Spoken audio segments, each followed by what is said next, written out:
Order the Gurnee Village Board Committee of the Whole, September 29, 2025. Roll call, please. Ross. Here. Garner. O'Brien. Present. Balmas. Thorstensen. Here. Woodside. Present. 4 present, 2 absent. All stand with me for the Pledge of Allegiance. I pledge allegiance to the flag of the United States of America and to the republic for which it stands, one nation, under God, indivisible, with liberty and justice for all.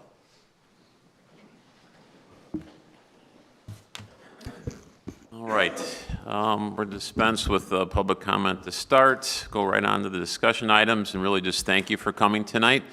It's a good night for us to be able to hear what our other partners are doing, and we just recognize that if not for you, we'd be in a miserable place, just to be very honest about it. So, and I just really appreciate the partners that we have. It's, yeah,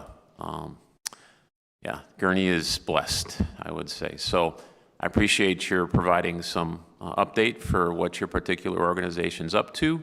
That's helpful for us as a board, and certainly in any way that we can even do better at partnering with you or hear your needs, please lay those out for us. So the first item, or the first group, is presentation by District 50, Superintendent Dr. Robert Maychek, Woodland School. Dr. Maychek. Good evening, Mayor. Good evening, board members. Thank you for this invitation. I also want to thank 2 of our Board of Education members for coming out, Ms. Blesha and Mr. Zwiefelhofer. So thank you very much for that.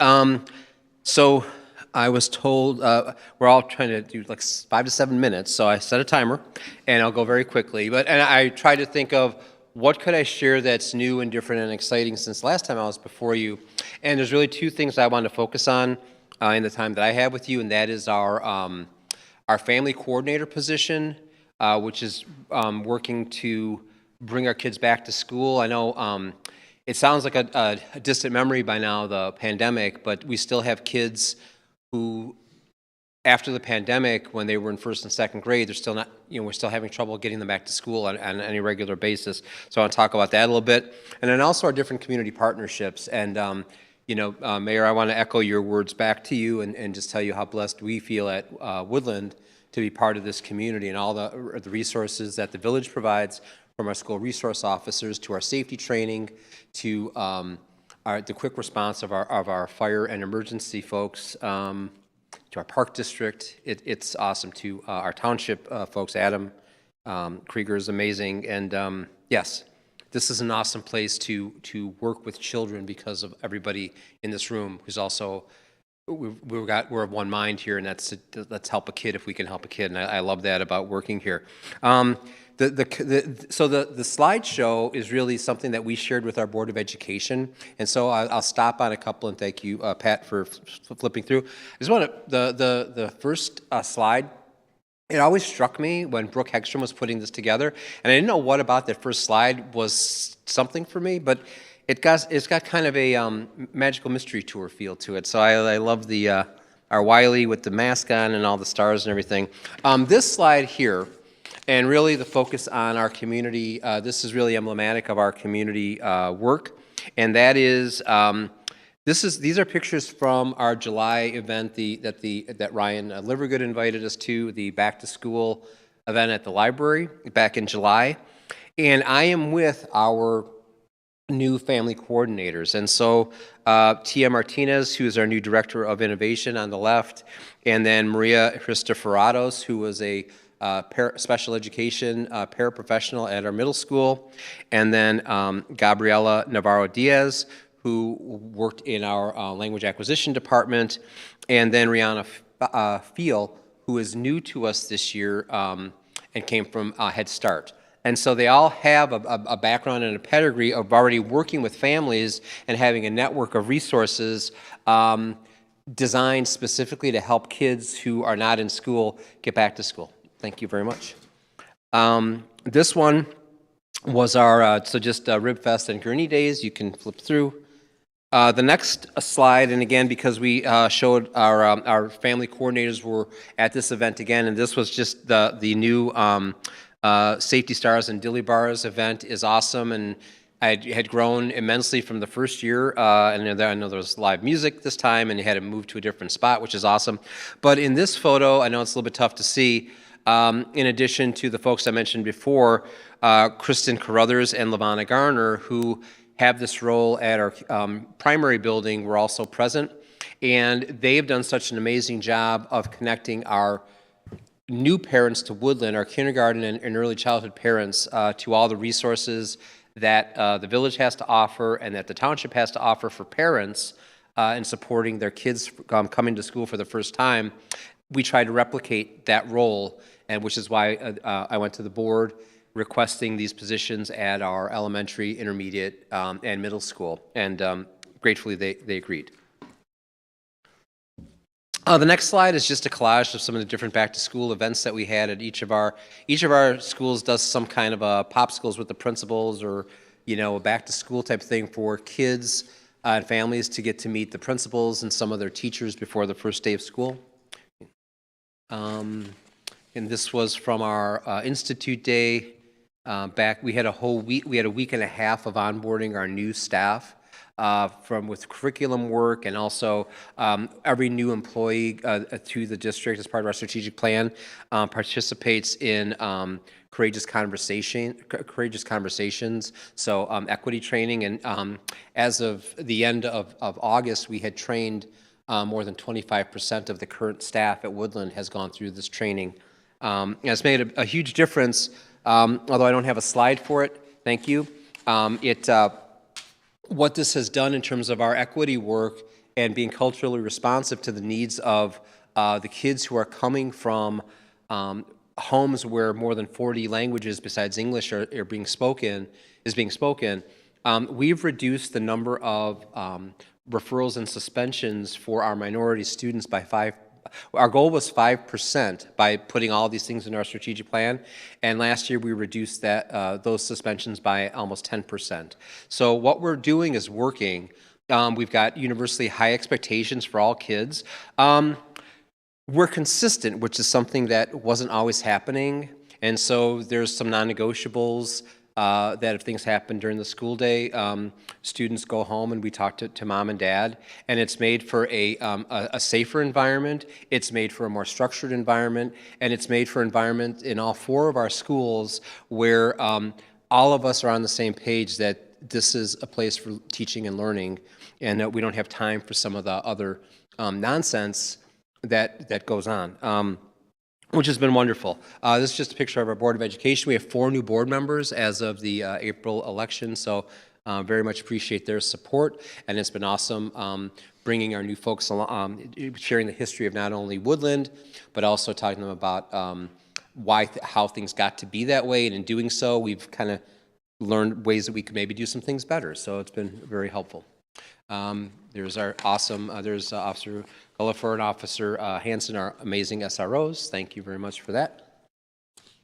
So Saturday study hall, we were just talking about that prior to starting at the presentation. We have about 50 students a week who come in on Saturday mornings to get extra help.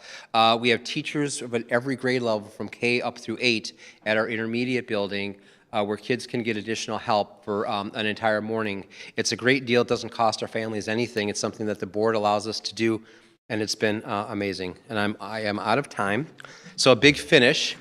I wanted to talk about, so September is attendance month, and with the work of our family coordinators, what we've been able to do is really move the needle on getting kids back to school. I mean, it's just sort of like if you use the sports analogy, you can't win if you're not in the game, right? And so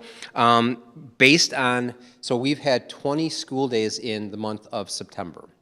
And if you look at September 24, 25 to September 25, 26, our numbers in terms of the kids coming to school every day are up at all 4 of our schools. Of particular note, at elementary school, the number of students attending daily, the average daily attendance for the month of September is up 15%. At intermediate school, which is our 4th and 5th grade building, it's up 25%.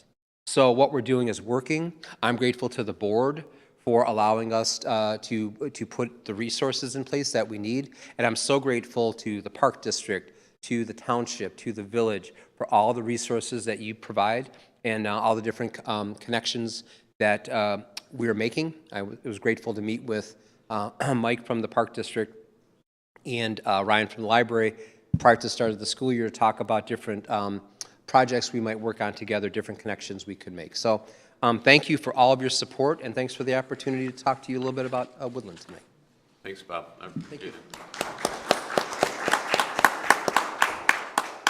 Next up is District 56, Superintendent Dr.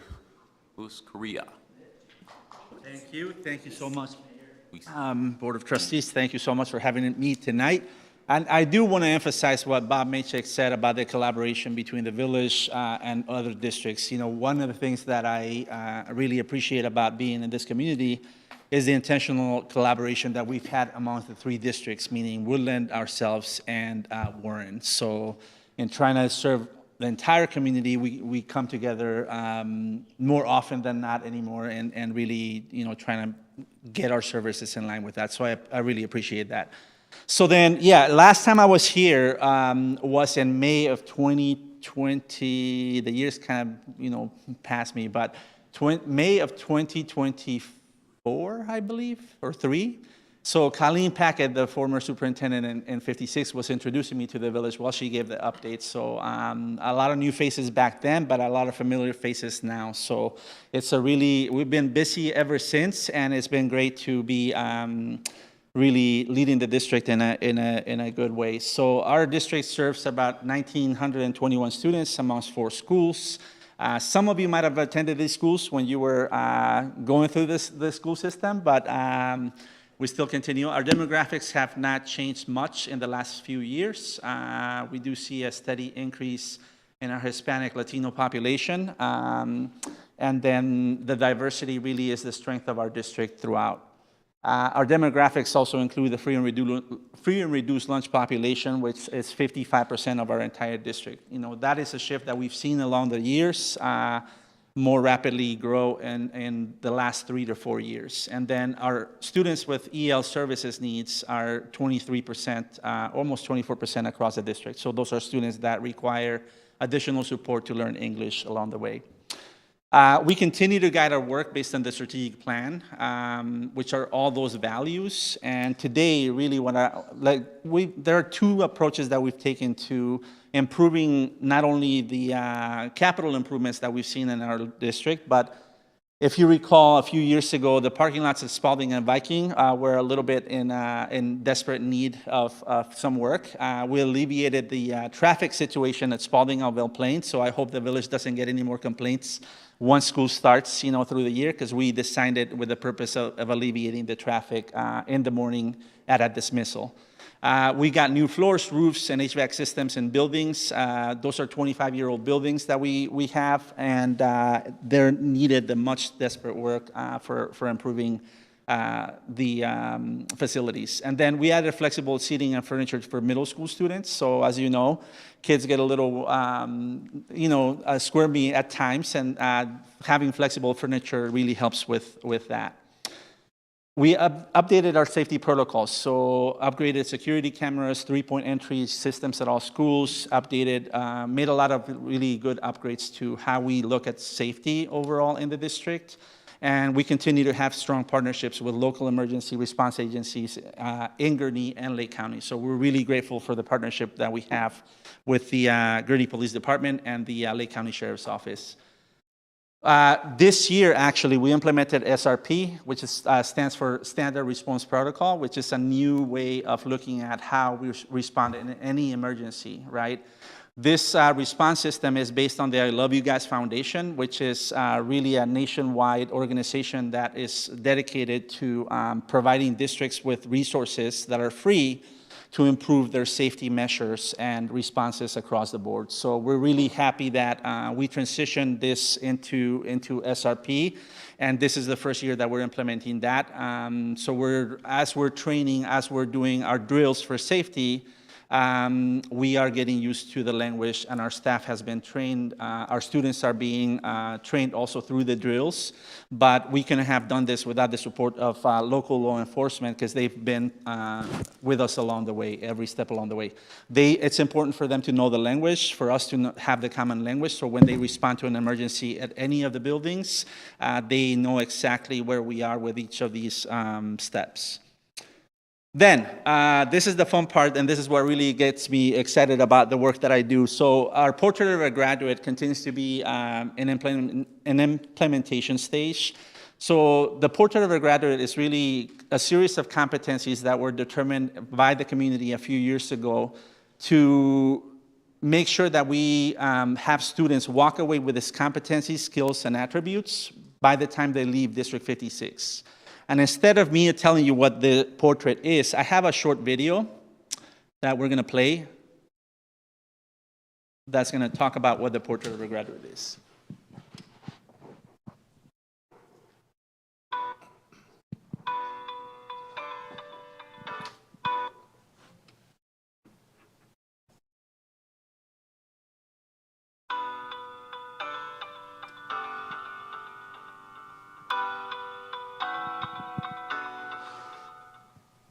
Portrait of a Graduate, to me, kind of brings in a person as a whole, allows students to develop multiple skills, not just in an educational form, but also throughout life in general.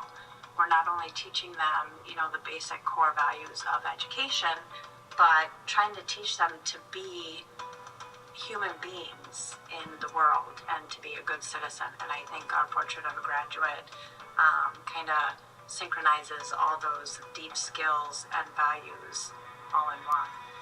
So Portrait of a Graduate is a series of competencies that were designed by a series of stakeholders. Many different people came together to put these together, and these are competencies that we want to see students achieve, not just here at D56, but we want them to learn and to show these competencies throughout their lives, into high school and beyond, and be productive members of society. It feels like scholarly values, things that we hope as a community that our students would leave here with. Things like being able to work well with other people, things like knowing their standards. And then once they leave here, people can say, yes, this is a kid that was homegrown in D56, and someone to be proud of then too. Yeah. So to me, it's like we're looking for what things we think there is going to make them successful going into high school and their future. And Portrait of a Graduate provides kind of just some consistency as a district that we can focus on so that we know what skills these kids should be coming to us with so we can reinforce them and kind of strengthen and develop the new ones as they move through the grades. But I think it clearly lays out the expectations that our district has for students when sometimes those expectations aren't clearly stated otherwise. Academic champion, determined learner, contributing citizen, critical and creative thinker, thoughtful problem solver, effective communicator, and engaged collaborator. Every single one was really well designed. Every skill is important for every human to have and every student to practice with us. Right. So they're all important. As an educator, I feel like there's times when I have a lesson plan, but my lesson plan ends up going so differently. It ends up being so much more rich than what I originally thought. So when I get those kind of days and then I look at our Portrait of a Graduate and the pieces that we're trying to hone in on, I'm like, that just happened naturally. Yay! Honestly, Yeah.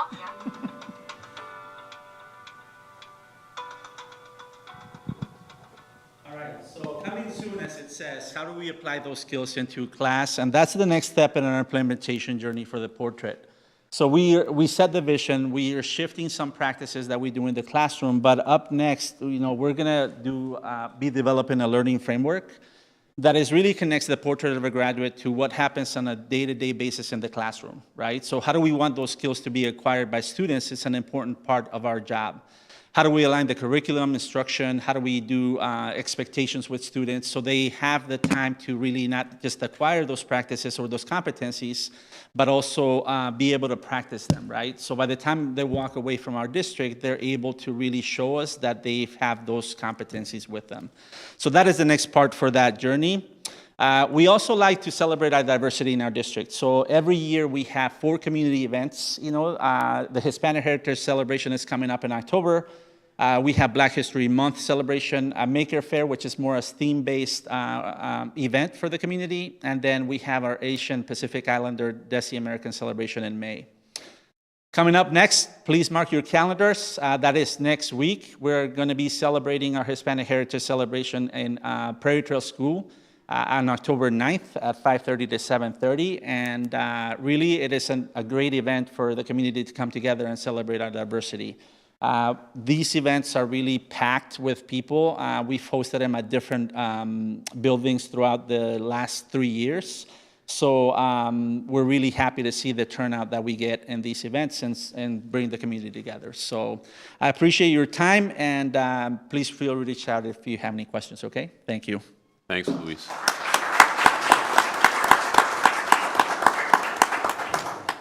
Next up is the Gurnee Park District Executive Director Mike Spielman, and he will provide us with an update. Right, Mike?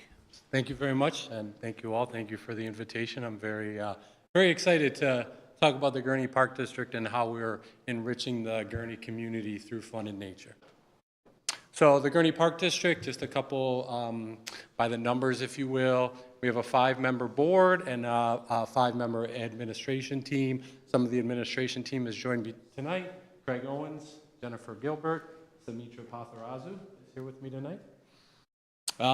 We have a population just over the Gurnee population. We do serve a small part of Waukegan and 1 subdivision in unincorporated Wadsworth. Or I'm sorry, Warren Township. So our staffing, one of the things I just want to point out really quickly in the staffing is a big number of that part-time staff, but then the seasonal staff this is one of the, I guess, cool things that I think about the Park District is one of the services we do provide is in that staffing. We have a very safe and challenging and rewarding environment for many young members of the community to have summer jobs, to have their first job, and as a parent of children that age, that becomes very important where they work for the first time. So we're very proud of that with our programs, having the opportunity for many younger community members to have their first job through the Gurnee Park District. And then you can see the just countless parks and amenities that we offer at the Park District. We are a member of the NRPA, which is the National Recreation and Parks Association, and we do follow their key pillars in all of our offerings. We keep equity at the center of everything we do. We are very important to the health and wellness of the community, and we are one of the leaders in conservation in the area. So in 2004, May of 2004, we finished our current strategic master plan, comprehensive strategic master plan. One of the things that we're very, very proud of is, well, first I would like to thank many people in this room who I can see who helped us through that plan, through stakeholder meetings, through surveys, through community engagements. And one of the things that we're very proud of is through the survey process, we had received 96% positive rating on all of our parks, a 97% positive rating on all of our facilities, and a 96% positive rating on all of our programs, well above national averages that are kept at the NRPA level. Through the comprehensive plan, there were 6 key themes that came out that we're going to be focusing on through this time period. The first one is maintaining and enhancing standard of excellence and access to parks. I did not take into account how far away I'd be from this. So hopefully I memorized them now. I've said them enough. So this is one of the things, I just want to stop on this one really quickly. This is one of the things that I think we took a lot of pride in the Park District, as when we got the surveys back and the feedback, one of the main things that came back is we understand growth and we understand new things coming, but the community really said, there's so much great stuff going on in the Park District. Make sure that your first priority is taking care of what we already have. That came through loud and clear, and there was a sense of pride with that. The second one is to continuously improve the user experience, just maximizing the existing space we have, and if needed, to expand facilities. We always want to elevate our operational excellence by putting the correct resources into our team and the tools that they have to do their jobs. Maintain fiscal responsibility. Yes, I know a lot of people in the room, and you can take me out of the finance, but you can't take the finance out of me. So maintain fiscal responsibility and explore new creative funding sources. That is one of the things that we're really, really working hard at the Park District, not just to keep relying on the old steady revenue sources, but what other creative funding sources are out there. And geez, I'm really, offer, I know what this one says, I'm not going to read it. So offer programming, basically inclusive programming for all ages and abilities. At the Park District, we also pride ourselves on that we're not travel organizations, we're not this. We provide programming for all abilities, beginner all the way through people who are more advanced at stuff.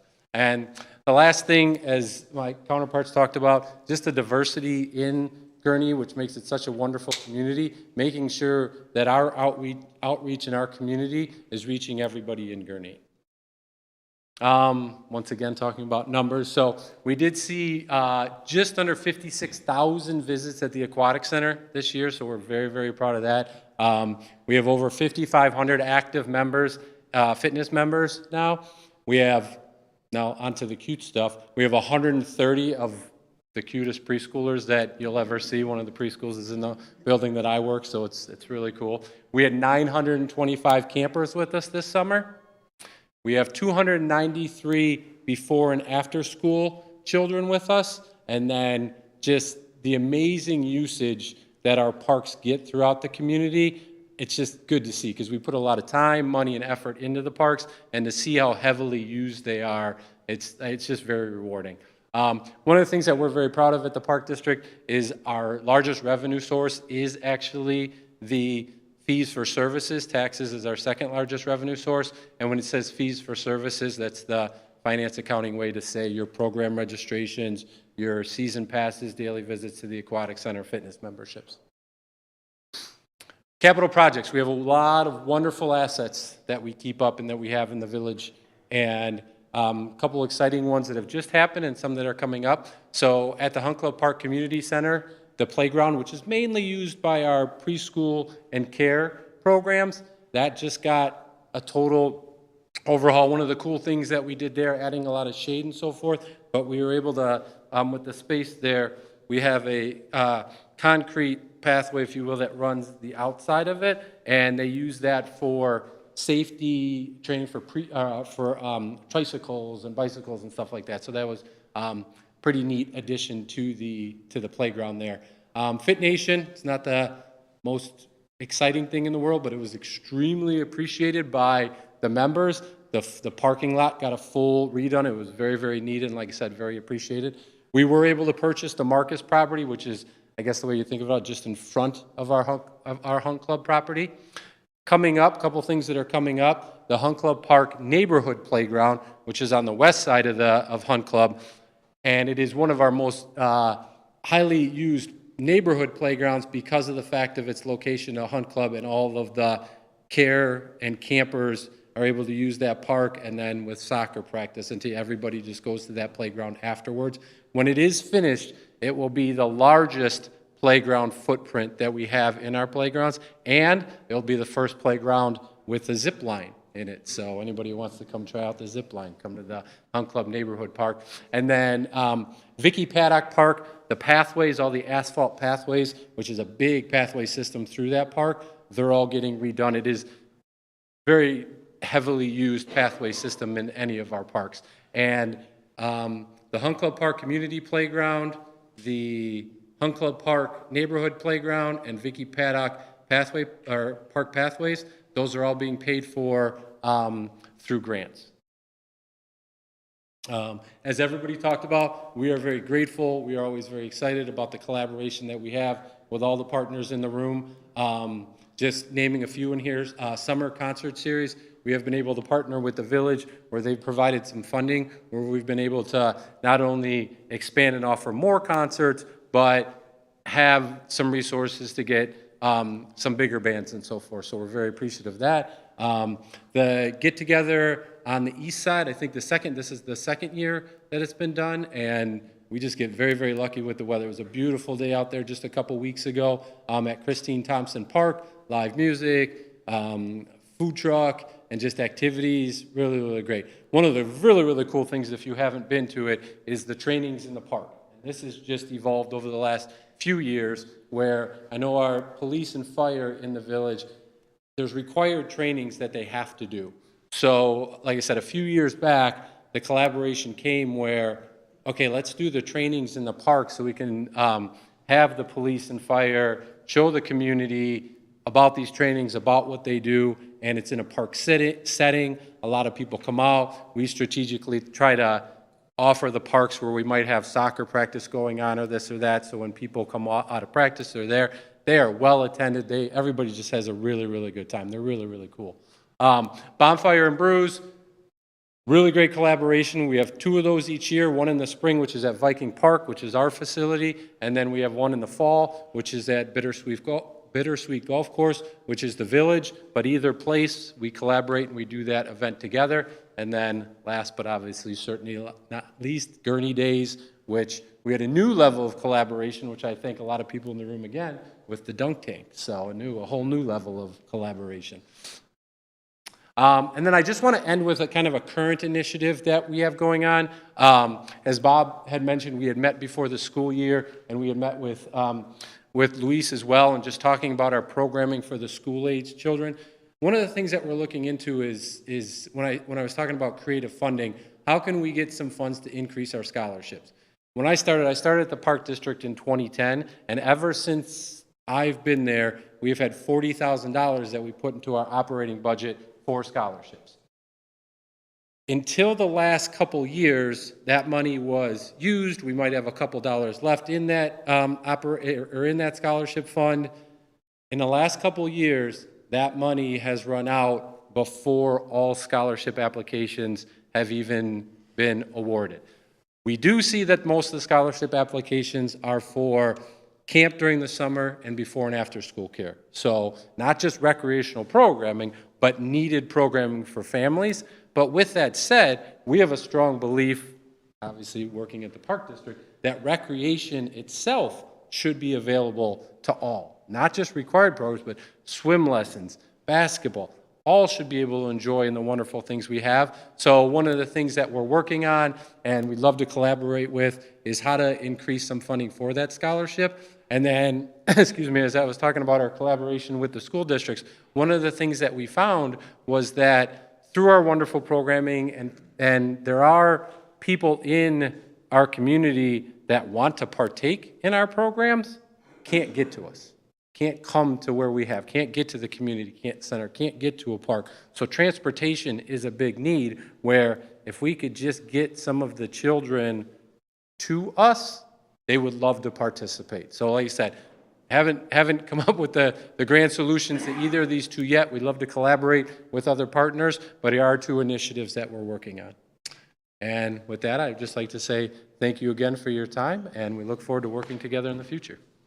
Thanks, Mike.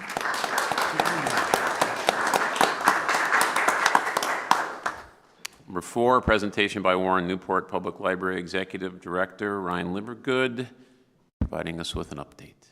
Hey, Ryan. Thanks, Mayor Hood. I appreciate it. Thank you, Village Board. It's good to be here presenting to all of you. I really value the relationship we have with all of our community partners, those that have spoken already, the Village. The Village has helped us out tremendously in the past, whether it's been help with capital projects like paving our parking lot, to the many times I called my great neighbors at Gurnee PD to help us out, most recently for a staff safety training, and even Mayor Hood has come to the library to do story time, so it's much appreciated. So this is an update. I was here last year 2.5 years ago, so I'm going to try to keep this to what has changed in 2.5 years, which is quite a bit. So I've broken this down into 3 pillars of service that we provide. We provide collections, programs and services, and space. So I'm going to try to leave it under those umbrellas. So first of all, collections. When you think about library collections, you might traditionally think of a public library as a place to get books, and of course we have books. However, there's a lot more to our collection as well. And since I was last here, about a year ago, probably a year and a half ago, we added this collection called Library of Things. And what is it? Well, it's a bunch of different things. The next slide shows some of them. Whether it's a Nintendo Switch, or you want to get a Wi-Fi hotspot, you're traveling and you want to have internet on the go, or you want to check out a telescope because you hear there's a comet you can see with the telescope and you don't own one, or you want to make something with a Cricut machine. We have hundreds of items in the Library of Things. You should come check it out. You can go online and look at our catalog. And it's been a very popular service to the community, and it continues to grow. If you can't find a physical item in our collection that you would like, you can get it through our membership in CCS. So a couple of years ago, we joined CCS, which is basically 32 libraries. We share a catalog. And if you want something, you can go in there on the catalog, request it. Usually we have it in a couple of days, sometimes the next day. So it's a really good resource for our community, expands what we can offer on our own. And then digital collections. You might not be surprised to hear that our digital circ for ebooks, e-audiobooks goes up double digits every year. That really got accelerated by COVID, but even before that happened, people were more and more reading on their Kindles and their tablets, that type of thing. So these are some of the places you can go. You probably know about Libby. A lot of people have the Libby app and they use that. Hoopla's another one.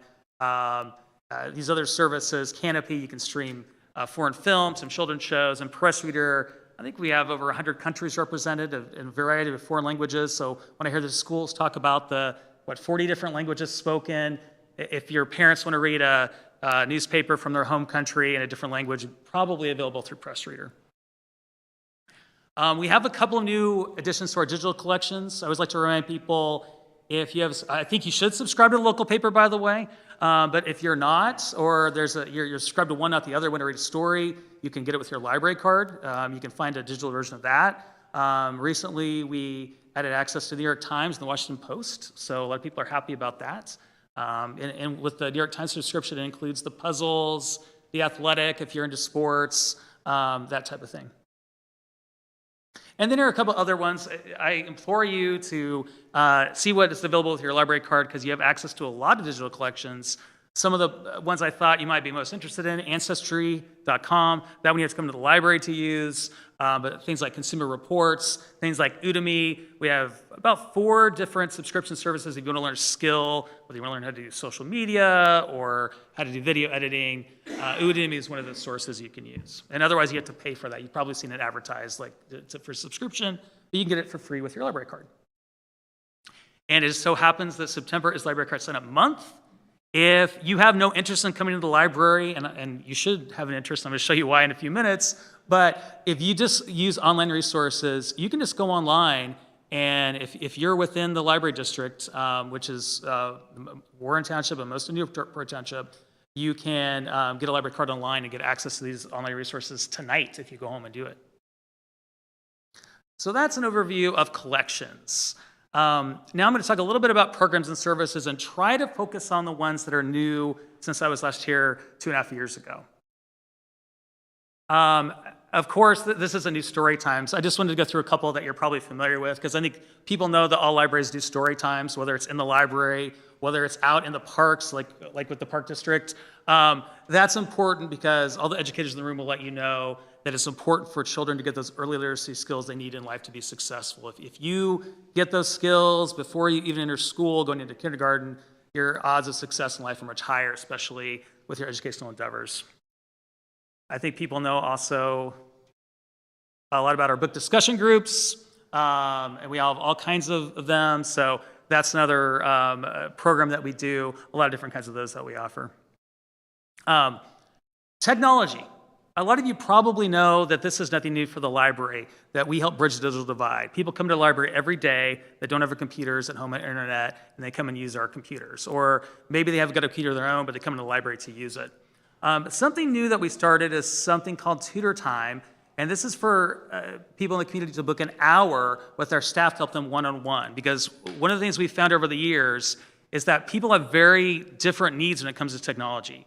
A senior might come in and not know how to use their cell phone, so they need help with that. Maybe there's someone that comes in and they don't know how to do a resume, so staff can help them with that. So this is an hour of focused time with staff, and I like people to know about that because it's a really vital service. And with the way the world is changing with technology, there's something new that we're all encountering all the time. The workshop. We had the grand opening of the workshop last year. And the workshop is a makerspace. And what is the workshop? Well, I put those 3 words on the slide: crafting, imagining, and making.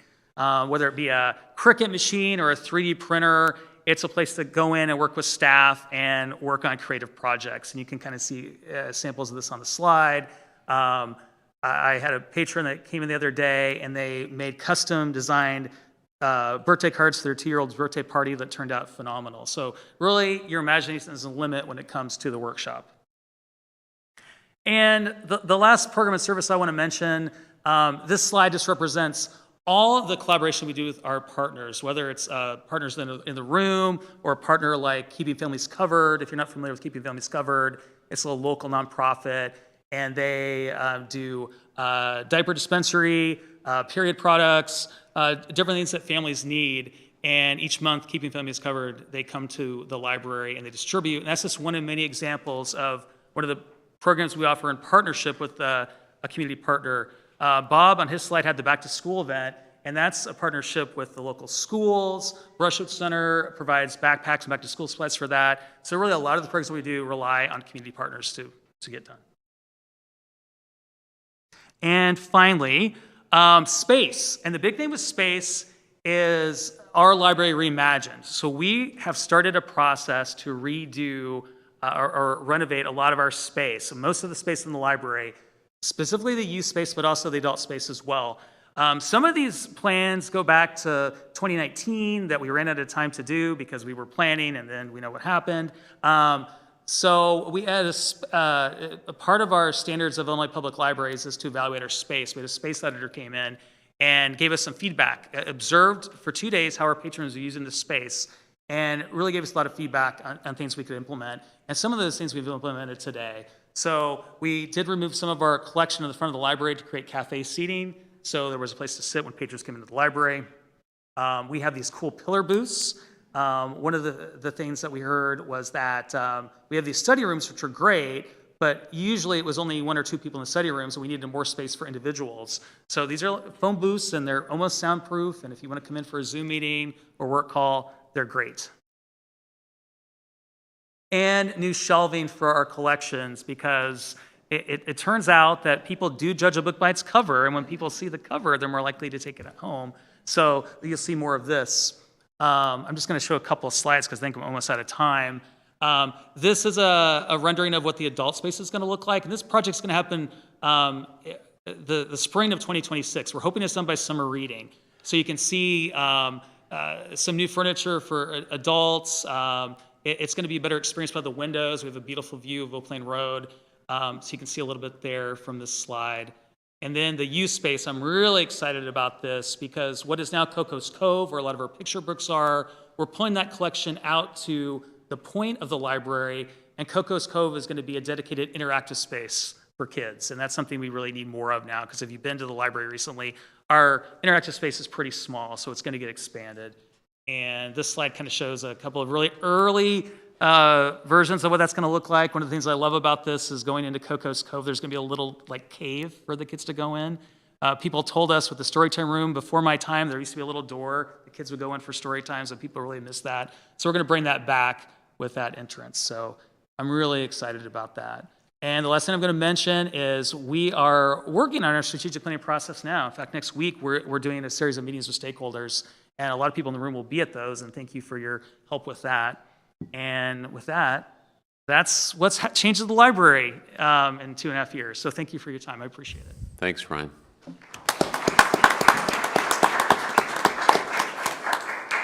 Anybody that can talk about the beautiful view of Oak Lane Road is drinking the Kool-Aid, Ryan, so appreciate your East Coast humor.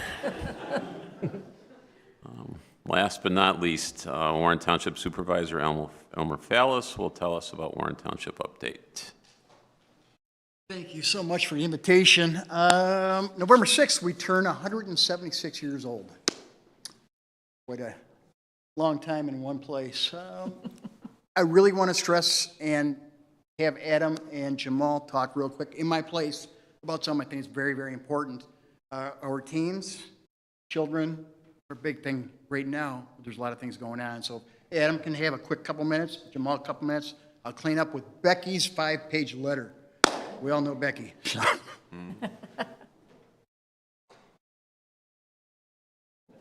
Thank you. Appreciate it. And I'll keep this kind of brief, but you know, as some people are talking, we actually recently did a survey of our clients. These are the folks particularly that we provide therapy to. And close to 95% of them said that they would refer us to a neighbor. And actually, of the few that didn't, nobody said that they wouldn't. They're just neutral.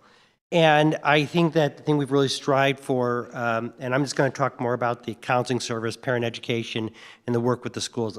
Jamal will talk more about the teen center. But the thing that we really strive for is, you know, the reality is that we provide mental health services, and we charge a nominal fee, and actually over 50% of our clients are paying a reduced rate, under $10 typically.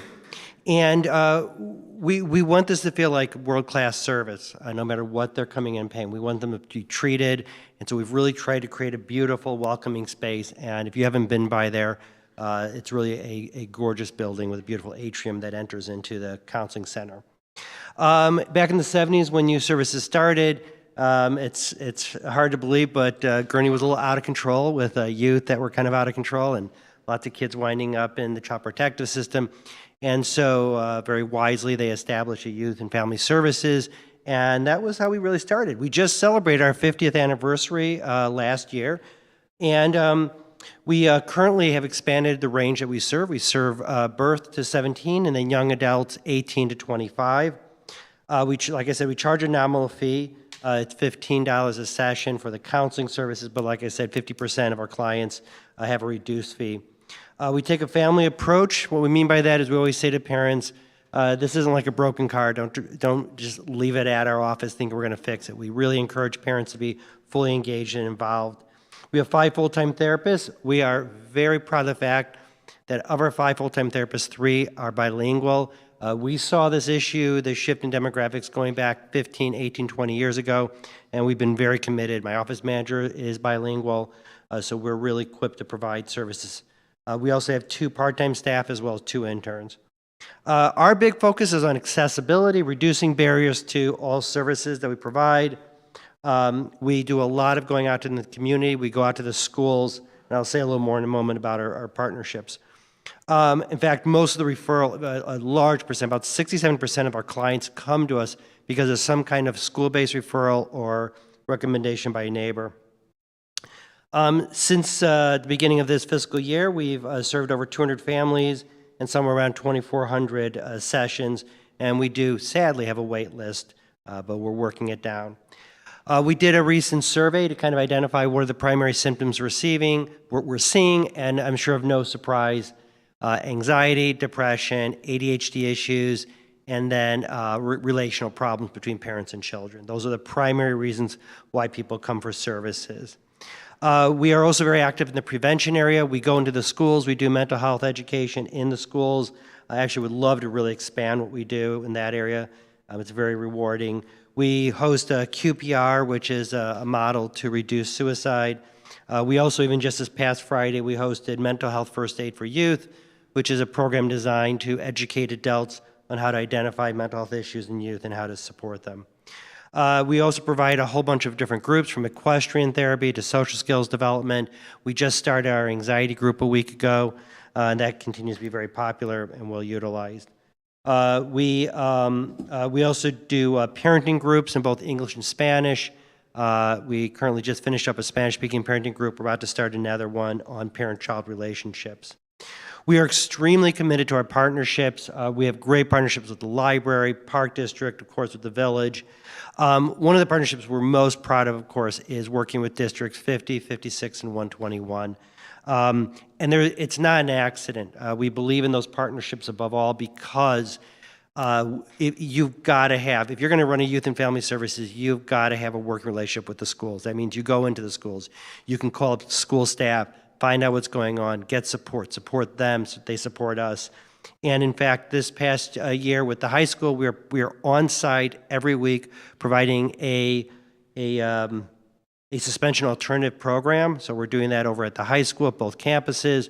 We're working very closely with Woodland. They have a grant having to do with school-based services. We're extremely active in that. We've been a great partnership. And we've always had an amazing partnership as well with Gurnee District, and we're part of a number of groups and activities there as well. I'll wrap up here in a moment and just say we also actively support HEHY, Healthy Communities, Healthy Youth, been around a long time. And we also provide a lot of just ongoing education throughout the school year to parents. We just had a workshop on parents' ability to help kids develop their study skills.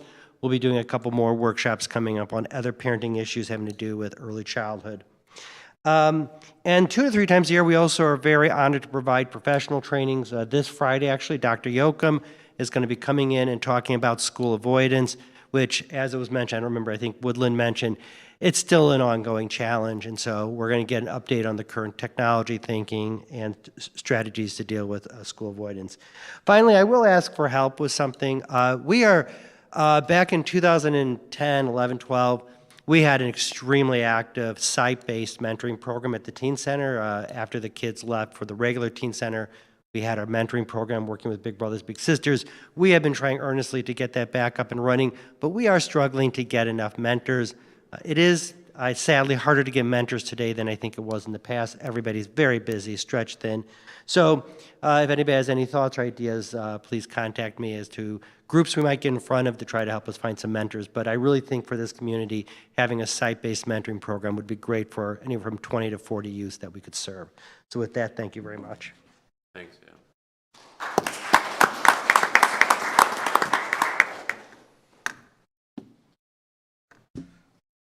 So as the new director of the Teen Center, we're a subsidiary, from Youth and Family Services. The Warren Township Teen Center is an after-school program, a drop-in program that is open Monday through Friday for Warren Township residents with students between the age, or the age group rather, of 6th grade to 12th grade. Our mission is to support local youth by providing them with a safe, supervised, and social environment which promotes healthy life skills and safety as well. We just finished up our summer program where we had roughly 150 households registered to participate in that. And then during the summer program, we provided social enrichment to registered participants, including regularly scheduled activities ranging from sports, games, arts, and technologies. This summer, we were actually able to update and upgrade our STEM lab with 3 new 3D printers. You'd be surprised how many kids just want to sit down and create. So it's been a real breath of fresh air to see so many kids using their brains and going forward and seeing the things that they can do. In addition to that, we had teen-led cookouts and then multiple weekly off-site trips. Some of these trips included arcades, water parks. We had gone bowling, different ice cream parlors. We had gone to a few movie theaters, and then also our annual baseball trip. We'd gone fishing as well, and then we also had a few free trips, including walking trips to different forest reserves around the area. Having the ability to have those free trips allowed some of the families that may not be able to afford to go on all the trips, be able to participate and get those kids included as well. Last month, we started the new school year, and within the first month of the school year, we are at about approximately 170 participants registered this year, which is already 64% of where we were at the end of last school year. So we expected to see continued growth there, and with the participation throughout the school year, because the needs of the community continue to change with the arrival of the school year, we've also changed a lot of the different programs and activities that we do there as well. With those different groups and activities that we have, we just recently started our Wednesday night duel program, which provides tabletop-based gaming for a lot of the students to come after hours to be able to participate in those games and then sit with their friends and learn things that are outside of video games or sports, things and interests that they may have themselves. Additionally, we do provide pizza movie night, which is another after-hours activity for the kids where it provides a safe healthy space for them to relax, enjoy a movie to where they don't necessarily have to be out on a Friday night, but they're with us as well. Other than those, we do also offer non-clinical enrichment and life skill groups to our participants there with girls group, guys group, and then also our teen empowerment groups. So what those do generally is we focus on a lot of topics that they're not going to cover if they're going to see a therapist or if they're not going to see someone. So we focus on a lot of base level issues like hygiene, self-esteem, peer pressure. We talk about a lot of things like that as far as what to do at the age that they're at. So we meet them where they are. Additionally to those groups, I'd like to say that all of our programs and activities are open to all Warren Township residents as long as those kids fit that bracket of 6th to 12th grade.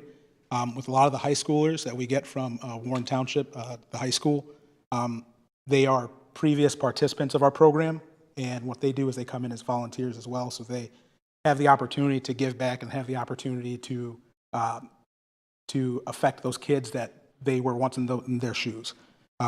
So for our program for the entire school year, it's just $25 as a nominal fee. That's from the moment they sign up till the last day of school. We do have some students that come from different backgrounds and different households to where they may not be able to afford that $25. So we do have a scholarship program where I believe we have had roughly 15 kids so far to where we provided scholarships for them to have a safe, healthy environment to be at. All of our calendars and registrations for all of our programs are online. So if you ever had any questions or you want to look into a lot of the different activities that we have going on, you can absolutely do that as well. Thank you very much. Thank you. On top of that, I'd like to introduce everybody else that came today. Ryan, my administrator, Charlie Mullen, our assessor. He's a good guy. Amy, highway commissioner. Dory Brown, HR. She's newest. Our previous, Cheryl is leaving us, so Dory's taking over as HR. The other things, only other things I have to say are the food pantry has really grown quite a bit since I've gotten there. I've really pushed hard to make that a larger place for all of the need that we have for food. We've had a lot of seniors lately that the need has grown so much for food, other amenities, and we try to have some clothing on hand too also. Senior Center, we crossed over the 5,000 mark for membership, which is amazing. What else? Let me have Becky. Becky had a few notes for WSRA. And everybody knows Becky, this could last a half hour or so. Sean Hatch was selected for the Illinois Bowling Special Olympics Games in Minneapolis, September of 2026. We got to look forward to that. Trunk or Treat is happening October 19th at Warren Township Center. WSRA competed the state summer games for state basketball and won second place for the state. Camp programs continue to increase in numbers, which is good. I'm going to just read through these. WSRA leadership has been actively engaged in the community, working with entities such as Woodland School District 50, Gurnee Park District, and other entities through student, parent, and employee-driven opportunities with training in areas of behavioral management, handle with care, inclusion 101, internal and external de-escalation, techniques and policies, and community integration throughout their recreation outcome of driven initiatives.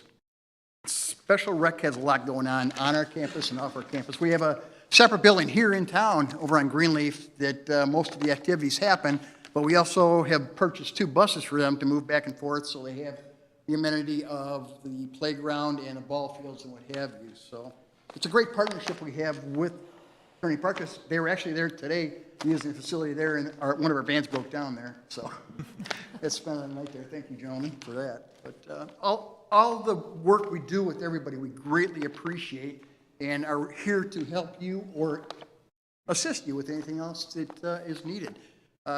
Townships are required by the state of Illinois to assess property, highway, and general assistance for people that need help, electricity, water, rent, what have you. That's our jobs. Everything else we do is above and beyond. Over the years, all the other supervisors have been able to save some money, build a senior center, build a teen center, youth and family counselors, which we're truly grateful to all of my predecessors for that. But we thank all of you, the citizens, the taxpayers, that can make all this happen. Once again, I want to thank you. Thank all of you. Thanks, Elmer. So before we close, I just think, to me, as I heard the different needs, something that we just started just a number of months ago is the Gurnee Cares Commission that Trustee Woodside is the chairman of, and looking for the village to branch out in providing some additional financial assistance that maybe we haven't done in the past. And not so much our job, I think, in terms of what we've done in the past, but recognizing the need and the success that the village has had financially over the years, that we would like to share some of that wealth with you guys as well. So much as Pat might be scowling at me right now, I'm not going to look at him. So the board's been very generous and really supported the formation of this commission, and looking forward to its success in the future. So please keep that in your mind when you have those needs pop up and you're looking for those additional resources that put Kevin on your speed dial. So thanks again for coming out. It's really helpful for the board to hear all what you guys are up to. And if there isn't anything else, is there a motion to adjourn? So moved. Motion by trustee. Second. Second by trustee Ross. All right, all in favor, say aye. Aye. Aye. We're done. Thanks.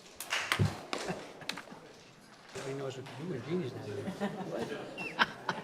Good thing I came to